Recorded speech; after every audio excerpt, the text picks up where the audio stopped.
Въпрос от TikTok. Кои са най-честите причини да светне чека и кои са спешни?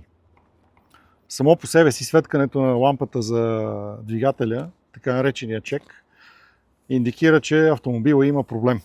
Това не е задължително да наложи моментално спиране и да изгасите колата и да се чудите какво да правите. В повечето случаи може да продължите да шофирате. Тази лампичка не случайно свети жълто. Когато светне обаче червена лампа, това означава, че трябва да спрете на момента и да изгасите автомобила. Ако имате възможност, посетете най-близкия сервис, за да се направи една бърза диагностика и да се види каква е причината за светкане на чека. Тя може да бъде абсолютно от всякакво естество. Всички компоненти в периферията на двигателя, които са свързани с електрониката, могат да предизвикват светкането на чека.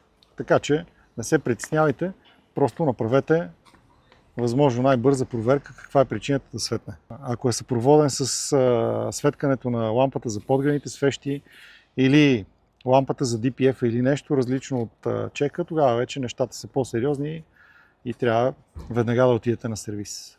За повече интересни видеа следете нашия канал.